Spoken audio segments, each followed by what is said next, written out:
Hello, আসসালামু আলাইকুম। সকলেই কেমন আছেন? আশা করি সকলে অনেক ভালো আছেন। আমি আল্লাহর রহমতে অনেক ভালো আছি। তো আজকে হচ্ছে আমি পুডিং বানাবো। তো এই যে প্রথমে দুধ জাল করে নিয়েছি। এরপরে হচ্ছে যে আপনার এটা হচ্ছে যে চিনি, সেটা মানে কেরামেল করে নেব। আর এই যে ফার্স্ট টাইম আমি কেরামেল করতেছি। এর আগে কখনো করি নাই, জানি না কেমন হবে। তো দেখলাম মাশাআল্লাহ অনেক সুন্দর হয়েছিল। তবে একটা কথা বলবো, কেরামেল করার সময় অবশ্যই কম জাল দিবেন, যাতে কেরামেলটা একেবারে পুড়ে না যায়। আমারটা একটু ধরে গিয়েছিলো, যাই হোক। তারপর মাশাআল্লাহ অনেক ভালোই হয়েছে দেখতে। এরপর কেরামেলটা সেট হয়ে গেছে। এরপর আমি আর আমার ভাগ্নি চলে আসছি ক্যারামেলটা মানে পুডিংটা তৈরি করার জন্য।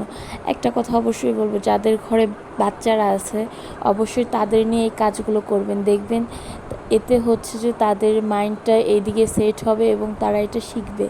আর বাচ্চাদের নিয়ে আপনি ছোটোখাটো সব ধরনের কাজ করবেন, দেখবেন যে ওরা হচ্ছে আপনার এই ছোটোবেলায় তো এগুলো খুব মনে রাখে। এই জন্য হচ্ছে যে এটা করবেন। আর এই যে আমি বলতেছিলাম যে পুডিংটা বেশ মানে একদম ক্যারামেলটা সেট হয়ে গেছে। তো বারবার ওরা দেখতেছিল যে হাতে লাগে কিনা। তা যাই হোক, হাতে লাগে নাই। পরে এই যে দুধ নিয়েছি, একটু অবশ্যই মিষ্টি কিছু বানাইতে গেলে হালকা একটু লবণ দিলে ওই ব্যালেন্সটা ঠিক থাকে মিষ্টির। তারপর চিনি দেওয়ার পরে এই যে ডিম দিছি। সে বলছে আমি এটাকে হচ্ছে ফেটবো।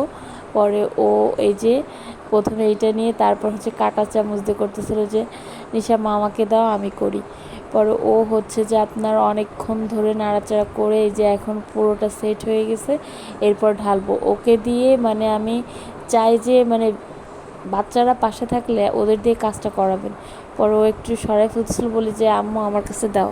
পরে বলছে না, তুমি আমার কাছেই দাও, আমি পারবো। পরে আমি বললাম মা এটা পড়ে গেলে ওটা কেমন একদম মিহি হবে না। পরে বলছে আচ্ছা ঠিক আছে, তুমি নাও। পরে আমি হচ্ছে ক্যারামেলটা এই যে 2টা ডিমের ক্যারামেল এটা হচ্ছে সেট করে নেব। আর একটা কথা, আমি হচ্ছে এইটা সত্য কথা বলতে কি, আমি রান্না বাড়া খুব একটা করতে চাই না। এটাই ফার্স্ট টাইম করতে গেছিলাম। মানে এই পুডিং হচ্ছে প্রথম আমি নিজে মানে একদম সব নিজে হাতে করছি। যাই হোক, পুডিংটা করার পরে হচ্ছে যে আপনাদের দেখাবো কেমন হয়েছে। আর একটা কথা, বাচ্চাদের সবসময় নিয়ে আপনারা পাশে নিয়েই কাজ করবেন। দেখবেন এতে বাচ্চারা টিভি এবং ফোন থেকে দূরে থাকবে আর কাজে মনোযোগী হবে। আর এই তো আমার হয়ে গেছে। আর এইটুকুন হচ্ছে যে বেশি হয়ে গেছিলো, তো আমি রেখে দিচ্ছিলাম যে কেকের ভিতর দিয়ে দেওয়া যাবে। এরপরও বলতেছে যে আমি তোমার সাথে যাব। মানে হচ্ছে যে এটা আমি পানি গরম করে হচ্ছে যে চোলার পরে দিব, তখন বলতেছে যে আমাকেও সাথে নাও, আমি এটা ধরে নিয়ে যাব। তা আমি বললাম বাবা তুমি পারবে না। এই যে দেখুন, এই যে হচ্ছে যে আমি পানিটা এইভাবেই দিয়েছি, কি করব একটু পানিটা। আর আমার ভাগ্নি এত পরিমাণ নাড়াচাড়া করছে যে পুডিংটা এক পাশ দিয়ে ভেঙে গেছে। যাই হোক, মাশাআল্লাহ অনেক সুন্দর হয়েছিল। ছোট বাচ্চা তো মানে ও হচ্ছে যে আমি যখন নামাই তখন এইটা হচ্ছে যে ফ্রিজে রাখার সময় ও হচ্ছে যে একটা পড়ে যেয়ে এক পাশে একটু কেমন বাঁকা হয়ে গেছিলো।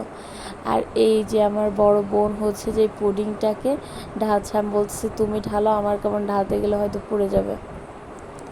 আর এই দেখুন পুডিংয়ের কালারটা কি জোস আসছে।